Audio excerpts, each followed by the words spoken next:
کی حمایت ہوتی ہے. ہماری خاموشی کا بھی اعجاز تم نے دیکھ لیا. ہماری خاموشی کا بھی اعجاز تم نے دیکھ لیا. اب ہر ایک شخص ہماری زبان بولتا ہے.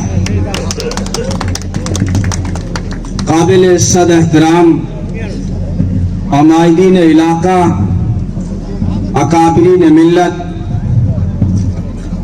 تمام نوجوانان، آج کی یہ مجلس دیکھ کر بڑی خوشی ہو رہی ہے کہ اس مجلس میں ہندوستان کی صحیح تصویر اور اس کی روح نظر آ رہی ہے. کیونکہ ہندوستان تانا شاہیوں کا دیش نہیں ہے. ہندوستان گنگا جمنی تہذیب اور دانشورانہ عبقری شخصیت، سچے وطن پرست ڈاکٹر بھیم راؤ امبیڈکر جیسے شہدائیوں کا یہ دیش ہے. اور یہ دھرتی تو خواجہ کی دھرتی ہے جو انسانیت کا درد اپنے سینے میں رکھتے تھے. نوجوانوں، اسی جذبے کے ساتھ آگے بڑھتے چلے جاؤ. پروں کو کھول، زمانہ اڑان دیکھتا ہے. زمین پہ بیٹھ کے کیا آسمان دیکھتا ہے. اگر ملا ہے حسن تو اس حسن کی حفاظت کر. سنبھل کے چل، تجھے سارا جہاں دیکھتا ہے. واقف کہاں زمانہ ہماری اڑان سے، وہ اور تھے جو ہار گئے آسمان سے. سمندر سے کہہ دو کہ وہ اپنی موجیں سنبھال کے رکھے. یہاں تو لوگ ہی کافی ہیں شیو میں طوفان لانے کے لیے. یہاں تو لوگ ہی کافی ہیں شیو میں طوفان لانے کے لیے. اس لیے جو ہے تانا شاہیوں کو یہ پیغام دے دو کہ اب جو ہے تمہاری تانا شاہی نہیں چلے گی.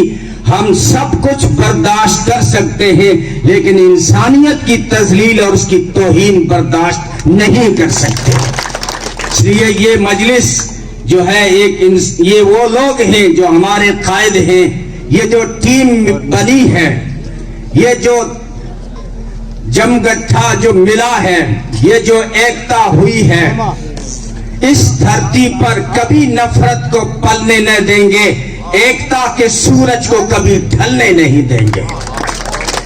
یہ جو تینوں ملے ہیں، خاص کر ادارام جی اور چودھری جاٹ سماج اور الپ سنکھیک، یہ تینوں مل کر اس علاقے میں انسانیت کے درخت کو تناور بنانا چاہتے ہیں. یہاں پر انسانیت کو مضبوط کرنا چاہتے ہیں. اب یہاں پہ تانا شاہی نہیں چلے گی بلکہ ہندوستان کی جو اصل روح ہے، کیونکہ ہندوستان جو ہے مثال رکھتا ہے اشفاق اللہ خان.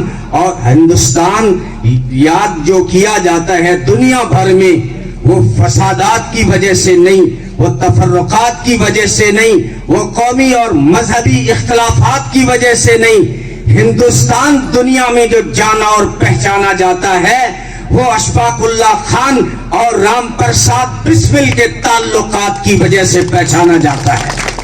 اس لیے نوجوانوں، حوصلے کے ساتھ آگے بڑھتے چلے جاؤ. زمانے کو شاید بتانا پڑے گا، نیا رنگ اپنا دکھانا پڑے گا. قیادت، امامت، سیاست کی خاطر جوانوں کو پھر سے جگانا پڑے گا. جوانوں کو پھر سے جگانا پڑے گا. جو اندھیروں کو مٹا دے جہاں سے، دیا کوئی ایسا جلانا پڑے گا. جہاں پر محبت کا ہو بول بالا، شہر کوئی ایسا بسانا پڑے گا. حاجی فتح صاحب کا بھی یہی پیغام ہے کہ اگر کوئی گالیاں دے تو تم مسکراہٹوں سے جواب دو. اگر کوئی پتھر برسائے تو پھولوں سے اس کا جواب دو. اور ڈاکٹر راحت اندوری نے کہا تھا، اندوری نے ویسے سب کو پیغام دیا ہے، انہوں نے کہا ہے اگر خلاف ہے تو ہونے دو، کوئی جان تھوڑی ہے، یہ سب دھواں ہے، کوئی آسمان تھوڑی ہے۔ ہمارے منہ سے جو نکلے وہی صداقت ہے، ہمارے منہ میں تمہاری زبان تھوڑی ہے۔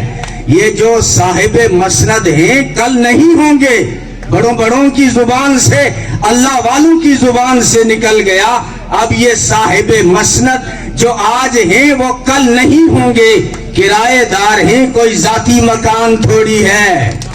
سبھی کا خون ہے شامل یہاں کی مٹی میں، کسی کے باپ کا ہندوستان تھوڑی ہے۔ لیکن انہوں نے محبت کا پیغام دیتے ہوئے راحت اندوری نے کہا تھا، پھولوں کی دکانیں کھولو، خوشبو کا بیوپار کرو، پھولوں کی دکانیں کھولو، خوشبو کا بیوپار کرو۔ اگر محبت جرم ہے تو یہ جرم ایک بار نہیں 100 بار کرو۔ ہم زبان سے تاناشاہیوں کو جواب نہیں دیں گے، ہم 25 تاریخ کو اپنی انگلی اور اپنے انگوٹھے سے الماری پہ بٹن دبا کر اپنے عمل سے جواب دیں گے کہ تاناشاہی اب تیری نہیں چلے گی، اس علاقے میں چلے گی اور پنپے گی تو صرف انسانیت پنپے گی۔ اسی پہ آپ تمام عمل کریں اور بھاری متوں سے جو ہے حاجی صاحب کو ویدھان سبھا میں بھیجیں، اور جو ہے محنت کریں، بھی 2 دن ہے، گھر گھر جا کر، ڈھانی ڈھانی جا کر ہم سب جو ہے ایک ایسا پیغام عام کر دیں۔ لہر تو بن گئی ہے انشاءاللہ، لیکن جو چھوٹی موٹی ندیاں ہیں وہ اسی نہر میں شامل ہو جائیں، ایسی محنت کریں۔ جے ہند۔